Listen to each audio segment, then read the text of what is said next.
Imagine a young Earth, billions of years ago, a wild and restless place. The planet was still cooling from its fiery birth, a molten ball of rock spinning in the vast emptiness of space. Volcanoes roared, spewing ash and lava into a sky thick with swirling clouds. Lightning cracked through the air, and torrents of rain pounded the surface, pooling into steaming oceans. It was a world of raw energy, a cauldron of possibility. In those ancient waters, something extraordinary began to stir. The oceans weren't just water. They were a soup of chemicals, a mix of simple molecules like methane, ammonia, and water vapor, churned together by heat from the Earth's core and zapped by lightning from above. Picture a stormy night, the sky flashing with electric fury as those bolts struck the water. In that chaos, the energy fused those molecules into something new, amino acids, the building blocks of life. Scientists call this the primordial soup, but let's imagine it as the first broth of creation, simmering under a tempest. For millions of years, these tiny molecules bumped and jostled in the waves, linking up into chains, proteins, and nucleic acids, like RNA.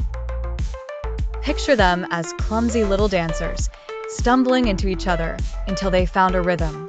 One day, by sheer chance, a special molecule formed, one that could copy itself. It wasn't alive, not yet, but it was a whisper of what was to come, a replicator. In the shallow pools, or maybe deep in the ocean near volcanic vents glowing with heat, this molecule began to multiply, splitting and spreading. Time stretched on, and these replicators grew more complex. They wrapped themselves in bubbles of fat, primitive membranes, like fragile eggs protecting a secret. Inside these bubbles, the dance became a symphony. Some of these tiny packets started using energy from the sun or the Earth's heat to keep going, to grow, to divide. They weren't just surviving, they were adapting.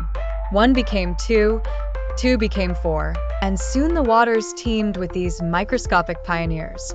This was the birth of the first cells, simple, single-celled blobs of life, floating in the ancient seas. They were messy, imperfect, but they were alive. Over eons, they learned new tricks: how to eat sunlight, how to breathe oxygen, how to work together. The oceans turned green with their descendants, and slowly, ever so slowly, they climbed onto land, sprouted fins, then legs, then wings. And so, from a stormy soup on a restless young planet, life took its first shaky steps. It wasn't a single moment, but a long, winding story of trial and error, written in the language of chemistry and etched into the rocks of Earth. Billions of years later, here we are, you and me, still part of that same tale, born from a spark in the dark.